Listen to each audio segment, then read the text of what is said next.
Jauh sebelum pedang Ali bin Abi Thalib dikenal di medan perang, sebelum namanya menggema di benteng-benteng musuh, dan sebelum keberaniannya membuat sejarah terdiam, Ali adalah seorang anak kecil yang tumbuh di tempat paling mulia di muka bumi rumah Rasulullah. Sebelumnya bantu subscribe, like, ketik amin, dan tonton sampai selesai ya. Semoga rezekinya lancar.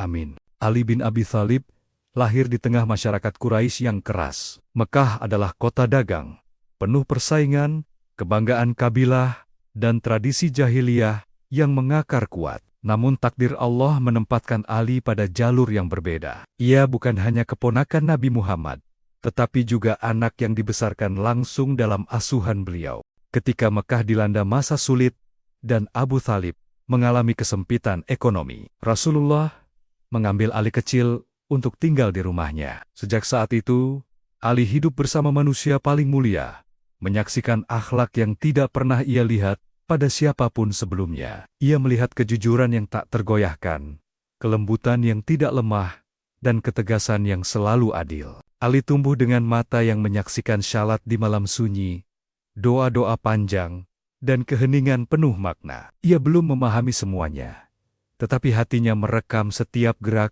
dan tutur Rasulullah. Inilah madrasah pertama. Ali bukan bangku atau kitab, melainkan teladan hidup. Ketika wahyu pertama turun di Gua Hiro, dunia berubah.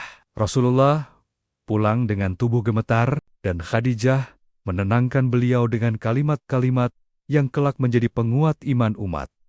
Ali ada di rumah itu. Ia melihat perubahan, merasakan suasana yang berbeda, dan menyaksikan awal dari peristiwa terbesar dalam sejarah manusia. Tidak lama kemudian, Rasulullah menyampaikan risalah Islam secara diam-diam. Ketika beliau mengajak Ali kepada tauhid, Ali belum balik. Ia masih anak-anak. Namun jawaban Ali mengejutkan sejarah.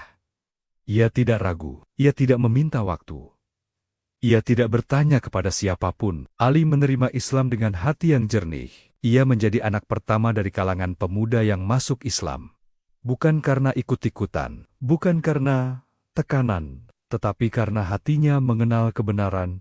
Ketika kebenaran itu disampaikan, Ali berkata bahwa ia tidak ingin menyembah berhala yang tidak dapat mendengar atau melihat. Kalimat sederhana, namun lahir dari fitrah yang lurus. Keislaman Ali tidak diumumkan. Ia beribadah secara sembunyi-sembunyi bersama Rasulullah dan Khadijah. Dalam sunyi malam Mekah, Ali kecil berdiri di belakang Nabi, bersujud kepada Allah yang Maha Esa. Tidak ada tepuk tangan, tidak ada pujian. Hanya iman yang tumbuh diam-diam, namun kuat. Seiring waktu, tekanan Quraisy semakin keras. Islam dianggap ancaman. Rasulullah dihina, dicaci, dan dituduh gila. Ali menyaksikan semua itu. Ia melihat pamannya diejek, dilempari kata-kata keji, dan diasingkan oleh kaumnya sendiri. Namun tak sekalipun Ali melihat Rasulullah membalas dengan kebencian. Dari sinilah Ali belajar arti keberanian. Sejati bukan sekadar kekuatan fisik, tetapi keteguhan hati dalam mempertahankan kebenaran. Ali tumbuh menjadi pemuda yang tajam pikirannya. Ia banyak bertanya, banyak mendengar, dan banyak merenung. Rasulullah tidak sekadar membesarkannya, tetapi membentuk jiwanya. Ali diajarkan bahwa ilmu lebih tajam dari pedang, dan akhlak lebih tinggi dari kemenangan. Ketika kaum muslim masih sedikit dan lemah, Ali berdiri di antara mereka dengan keberanian yang tidak sesuai dengan usianya. Ia siap membela Nabi kapanpun. Ia tidak pernah merasa kecil, karena imannya membuatnya besar. Di rumah kenabian itu, Ali belajar satu pelajaran penting, bahwa hidup bukan untuk diri sendiri, tetapi untuk kebenaran. Bahwa kebenaran menuntut pengorbanan, dan bahwa jalan ini tidak akan mudah. Ali belum tahu bahwa suatu hari ia akan berdiri di medan perang, mengangkat pedang untuk Islam. Ia belum tahu bahwa suatu malam, ia akan tidur di ranjang kematian demi menyelamatkan Rasulullah. Ia belum tahu bahwa namanya akan dikenang hingga akhir zaman. Namun satu hal sudah tertanam kuat, sejak dini kesetiaan, tanpa syarat kepada Allah dan Rasul-Nya. Rumah kenabian bukan hanya tempat Ali tumbuh, tetapi tempat jiwanya ditempa. Dari sanalah lahir seorang pemuda yang kelak dikenal sebagai singa Allah bukan karena kebengisannya, tetapi karena keberaniannya membela kebenaran hingga akhir hayat. Dan perjalanan itu baru saja dimulai. Mekah malam itu tidak seperti biasanya. Udara terasa berat, sunyi terasa mencurigakan, dan bayangan bergerak di sudut-sudut kota. Di Darun Nadwah, para pemuka Quraisy telah mengambil keputusan paling kejam. Muhammad harus dibunuh malam ini. Mereka sepakat memilih pemuda dari setiap kabilah agar darah Nabi tersebar dan Bani Hashim tak mampu menuntut balas. Pedang-pedang diasah. Rencana disusun rapi. Saat fajar menyingsing, mereka ingin memastikan satu hal, risalah Islam berhenti untuk selamanya. Namun, Allah telah menyiapkan jalannya sendiri. Di rumah yang sederhana, Rasulullah memanggil Ali bin Abi Thalib. Tidak ada kepanikan di wajah Nabi. Tidak ada suara yang ditinggikan. Hanya ketenangan seorang utusan Allah yang telah menyerahkan segalanya kepada Robnya. Rasulullah menyampaikan perintah dengan lembut namun tegas. Ali diminta tidur di ranjang beliau malam itu. Ali terdiam sejenak. Ia memahami maknanya.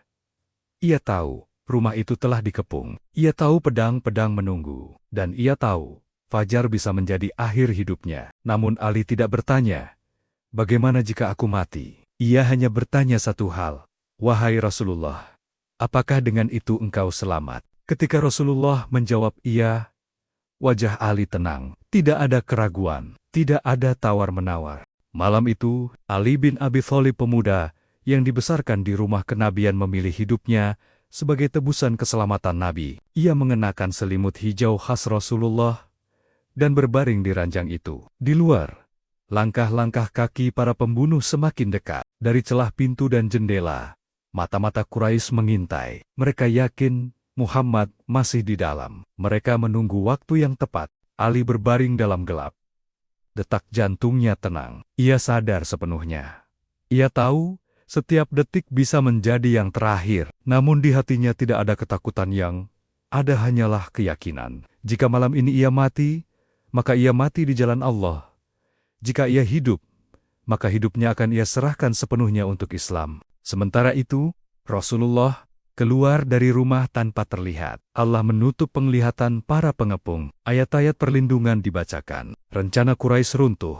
Bahkan sebelum mereka menyadarinya, fajar menyingsing. Para pemuda Quraisy menyerbu rumah itu dengan pedang terhunus. Mereka menyingkap selimut dan terkejut. Yang mereka temukan bukan Muhammad, melainkan Ali bin Abi Thalib. Kemarahan meledak. Rencana sempurna mereka gagal.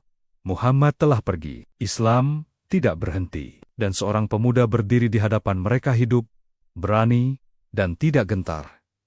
Ali tidak melarikan diri. Ia tetap tinggal di Mekah beberapa hari setelah hijrah untuk satu tugas penting, mengembalikan amanah milik orang-orang Quraisy. Ironisnya, orang-orang yang ingin membunuh Nabi justru menitipkan harta mereka kepada beliau karena kejujurannya. Dan Ali memastikan semua amanah itu kembali kepada pemiliknya sebelum ia menyusul Rasulullah ke Madinah. Inilah wajah Islam yang Ali pelajari sejak kecil, keberanian yang dibingkai kejujuran, pengorbanan yang disempurnakan amanah. Perjalanan hijrah Ali tidak mudah. Ia berjalan kaki, menyusuri padang pasir, menghadapi panas dan ancaman.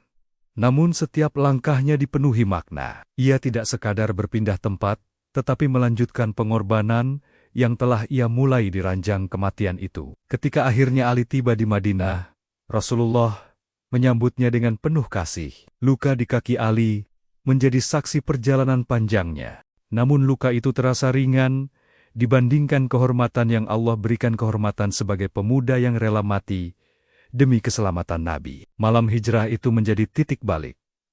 Ali bukan lagi sekadar anak muda di rumah kenabian. Ia kini dikenal sebagai penjaga rahasia paling berani, pelindung risalah di saat paling genting. Keberaniannya bukan hasil amarah, tetapi buah dari iman yang matang sejak kecil.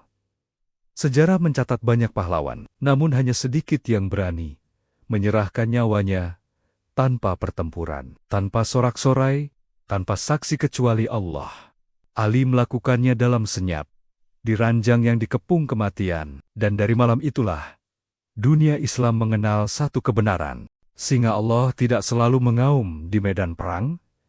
Kadang ia diam, berbaring, dan siap mati demi kebenaran. Hijrah telah mengubah segalanya. Di Madinah, Islam tidak lagi bersembunyi, tetapi berdiri tegak menghadapi dunia. Namun berdirinya Islam bukan tanpa harga.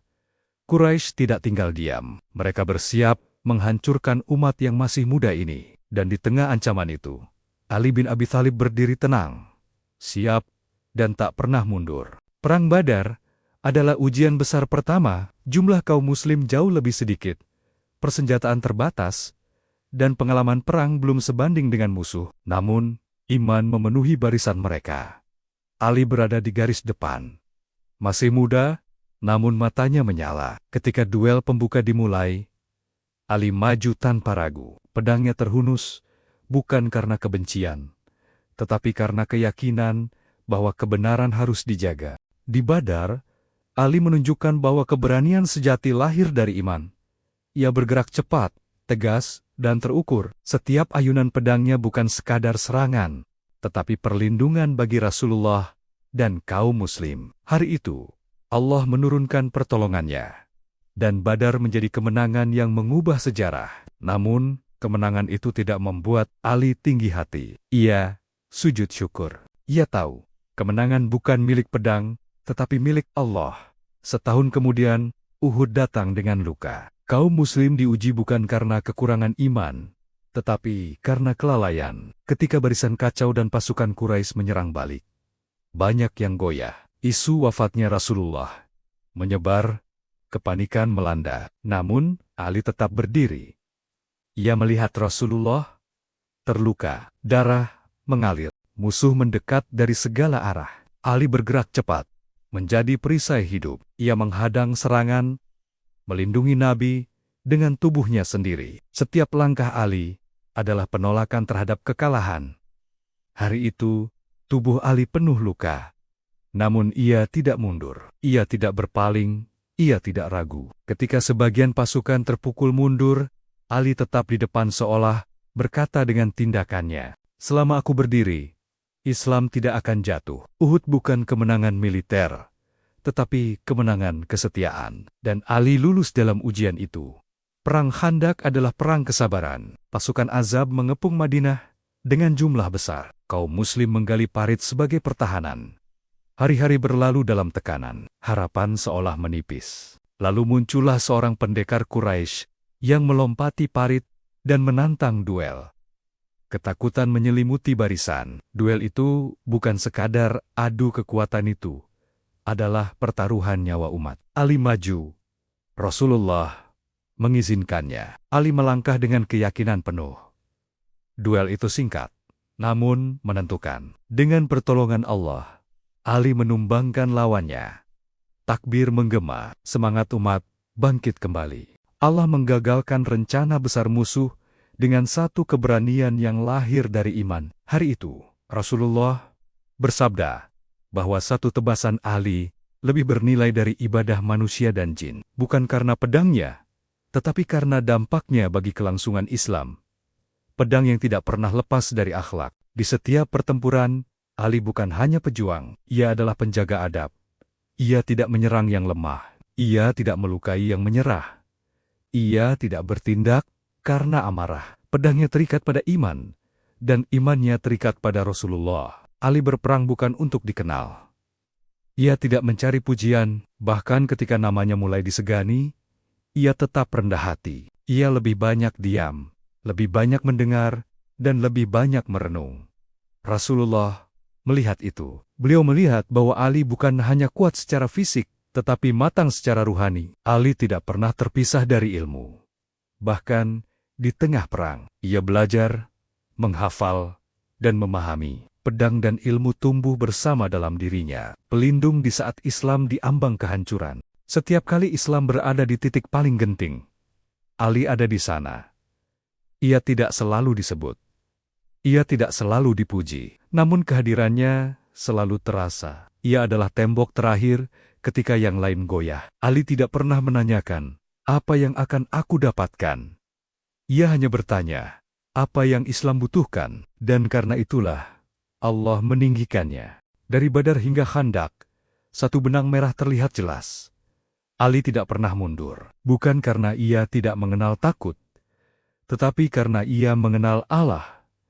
Ketika hati telah yakin kepadanya, ketakutan dunia kehilangan maknanya. Namun semua ini belum puncaknya. Masih ada satu hari, satu medan, dan satu peristiwa yang akan membuat sejarah terdiam saat kekuatan manusia menyerah dan iman menunjukkan keajaibannya. Kabar bukan sekadar benteng. Ia adalah simbol kekuatan, keangkuhan, dan keyakinan bahwa tidak ada yang mampu menembusnya. Dikelilingi tembok tinggi dan gerbang besi raksasa, kabar berdiri seperti tantangan terbuka bagi Islam. Pasukan Muslim tiba dengan hati penuh tekad. Namun, hari-hari berlalu tanpa hasil. Serangan demi serangan dipatahkan. Panglima demi panglima maju.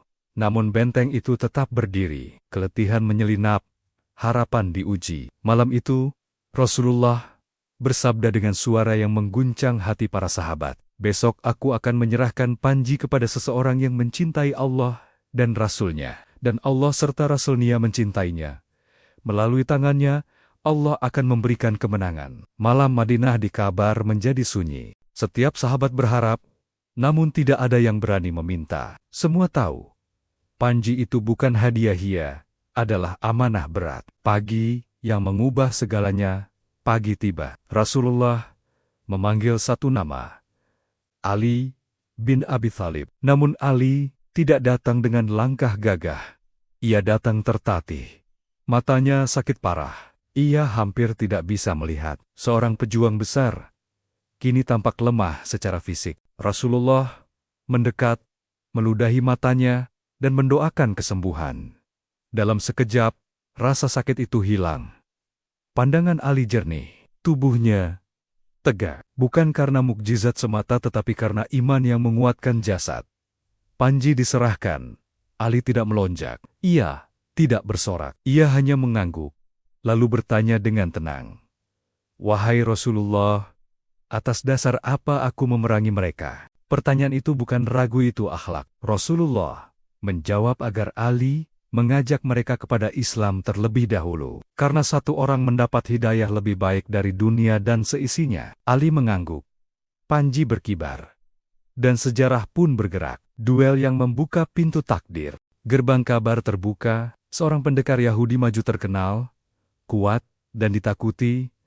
Duel tak terelakkan. Dua dunia bertemu di satu titik. Ali melangkah maju. Tidak tergesa. Tidak emosional. Ia berdoa dalam hati. Pedangnya terhunus, tetapi jiwanya tunduk sepenuhnya kepada Allah. Benturan pertama menggema, tanah bergetar, debu beterbangan. Dan dalam waktu singkat, duel itu berakhir. Lawan tumbang. Takbir menggema dari barisan Muslim. Namun itu baru awal. Gerbang besi dan batas manusia. Pasukan Muslim menyerbu. Pertempuran sengit terjadi di depan gerbang benteng. Panah berjatuhan, batu dilemparkan. Gerbang besi raksasa itu ditutup rapat tebal, berat, dan tak tergoyahkan. Di saat inilah kelelahan mulai terasa. Kemenangan terasa dekat, namun tertahan oleh satu penghalang terakhir. Ali maju ke depan. Ia memandang gerbang itu. Besi tebal, tertanam kuat. Tidak ada alat, tidak ada tuas, tidak ada bantuan, dan di titik inilah iman melampaui logika. Ali menggenggam gerbang itu. Ototnya menegang, nafasnya tertahan. Ia bertakbir bukan untuk menunjukkan kekuatan, tetapi untuk memohon pertolongan. Dan gerbang itu terangkat. Bukan sedikit, bukan bergeser, terangkat sepenuhnya. Para sahabat terdiam. Beberapa berlari masuk melalui celah yang terbuka. Gerbang itu kemudian dijadikan perisai oleh Ali dalam pertempuran. Setelah perang usai, beberapa sahabat mencoba mengangkatnya 8 orang. 10 orang, bahkan lebih. Tidak satu pun mampu. Ali kelak berkata, "Aku tidak mengangkatnya dengan kekuatan fisik, tetapi dengan kekuatan iman." Kemenangan yang merendahkan diri. Khaybar jatuh. Benteng yang dianggap mustahil kini menjadi saksi. Namun Ali tidak berubah. Tidak ada kebanggaan. Tidak ada klaim. Ia bahkan tidak menjadikan peristiwa itu sebagai bahan cerita. Ia kembali ke barisan, seperti biasa, makan bersama para sahabat, duduk sederhana, tertawa pelan. Rasulullah memandangnya dengan penuh cinta. Ali bukan hanya singa medan perang. Ia adalah hamba yang tahu batas dirinya di hadapan Allah. Kemenangan Khaybar bukan tentang kekuatan otot. Ia adalah pesan bagi umat sepanjang zaman. Ketika iman utuh, batas manusia bisa dilampaui dengan izin Allah. Dari medan perang ke kedalaman ilmu. Sejak kabar, kedudukan Ali semakin jelas. Ia bukan sekadar pejuang. Ia adalah simbol keseimbangan antara kekuatan dan hikmah. Antara keberanian dan ketaatan. Ia belajar langsung dari Rasulullah. Ilmunya dalam, pemahamannya tajam. Ia mampu melihat persoalan dari akar, bukan permukaan. Karena itu Rasulullah bersabda bahwa Ali adalah pintu ilmu. Namun semakin tinggi kedudukan Ali, semakin rendah hatinya. Ia sadar, ujian terbesar bukan saat mengangkat gerbang besi tetapi saat menjaga keikhlasan setelahnya. Dan ujian itu akan datang, bukan di medan perang, bukan dengan pedang, tetapi dalam sunyi, di balik kekuasaan, dan dalam takdir yang tidak ia pilih. Jika medan perang membentuk keberanian Ali bin Abi Thalib, maka rumah tangga dan amanah, kepemimpinanlah yang membentuk kedalaman jiwanya. Disinilah pedang diturunkan, dan kesabaran diuji hingga batas paling sunyi. Ali hidup bersama Fatimah Az-Zahra, bukan dalam kemewahan, tetapi dalam kesederhanaan yang bercahaya. Rumah mereka kecil, harta hampir tidak ada. Namun di sanalah cinta tumbuh, cinta yang tidak berisik, tidak dipamerkan, tetapi kokoh. Fatimah menggiling gandum hingga tangannya kasar. Ali menimba air hingga pundaknya lelah. Keduanya tidak mengeluh, karena mereka tahu kemuliaan bukan pada apa yang dimiliki, tetapi pada apa yang dijalani dengan rida. Rasulullah sering datang, duduk di lantai yang sama, tidur di tikar yang sama. Tidak ada jarak antara Nabi dan menantunya. Di sanalah Ali belajar. Bukan hanya dari lisan, tetapi dari keteladanan hidup. Penjaga ilmu yang tidak teriak, Ali menyimpan lautan ilmu. Ia memahami Al-Qur'an bukan hanya lafaznya, tetapi ruhnya. Ia tahu kapan ayat turun, kepada siapa ia ditujukan, dan bagaimana ia harus diamalkan. Namun Ali tidak berteriak tentang ilmunya. Ia berbicara ketika diminta. Ia diam ketika hawa nafsu merajalela. Baginya, ilmu bukan untuk memenangkan perdebatan, tetapi untuk menyelamatkan umat. Rasulullah pernah bersabda bahwa Ali adalah pintu ilmu. Namun, pintu itu tidak pernah memaksa orang masuk. Ia hanya terbuka bagi mereka yang datang dengan adab. Setelah wafatnya Rasulullah, Ali memilih menepi. Ia bukan takut, tetapi berhati-hati. Ia tahu, masa itu rapuh. Umat baru kehilangan cahaya. Setiap kata bisa menjadi api. Ia mendampingi para khalifah sebelumnya. Dengan nasihat, diamnya bukan kelemahan, tetapi strategi menjaga persatuan. Amanah yang datang bersama luka. Namun, takdir tidak selamanya memberi pilihan. Ketika kekhalifahan akhirnya berada di pundaknya, umat tidak berada dalam keadaan utuh. Fitnah telah menyebar, luka lama terbuka, kebenaran bercampur kepentingan.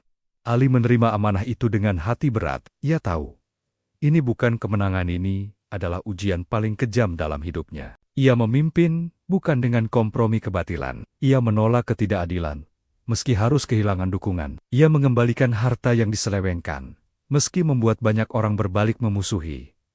Ali tidak membeli loyalitas. Ia tidak mengorbankan prinsip demi stabilitas semu. Dan karena itu, ia dibenci oleh mereka yang takut pada keadilan. Fitnah yang lebih tajam dari pedang. Perang saudara terjadi, bukan karena kurang iman, tetapi karena manusia membawa nafsu ke dalam iman. Ali menangis sebelum berangkat ke medan konflik. Ia tahu, yang akan ia hadapi adalah sesama muslim. Pedangnya berat terangkat, setiap langkah adalah duka. Ia memimpin pasukan dengan wajah muram, bukan karena takut mati, tetapi karena takut menumpahkan darah yang seharusnya suci. Di malam-malam sunyi, Ali salat panjang, ia mengadu kepada Allah. Ia tahu, tidak semua peperangan dimenangkan di dunia. Ia difitnah, ditolak, disalahpahami. Namun ia tidak membalas dengan kebencian. Ia hanya berkata, kebenaran tidak diukur dari siapa yang mengikutinya, tetapi dari siapa yang berdiri di atasnya. Kesendirian seorang pemimpin. Semakin lama, Ali semakin sendiri. Sahabat-sahabat utama telah tiada. Fatimah telah wafat lebih dulu. Rumahnya sunyi, namun keimanannya tidak goyah.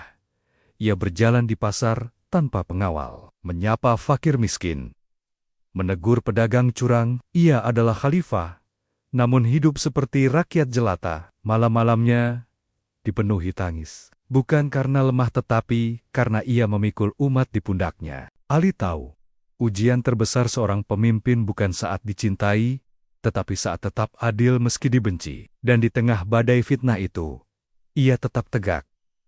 Namun waktu tidak berhenti. Ada satu ujian terakhir yang menanti. Bukan dari pasukan besar, bukan dari kekuasaan, tetapi dari tangan yang tersembunyi dalam kegelapan. Malam di Kufah terasa berbeda. Udara lebih hening dari biasanya. Langit seolah menahan napas. Dan Ali bin Abi Thalib, sang singa Allah, berjalan menuju takdirnya dengan langkah yang tidak tergesa. Ia tahu, Ali bukan orang yang tidak peka pada isyarat. Hatinya jernih. Jiwanya terhubung dengan langit. Beberapa hari terakhir, wajahnya lebih sering tertunduk. Bibirnya lebih sering beristighfar. Seakan ia sedang berpamitan bukan kepada manusia, tetapi kepada dunia. Malam itu, Ali membangunkan keluarganya untuk syalat. Ia tersenyum lembut. Tidak ada ketegangan.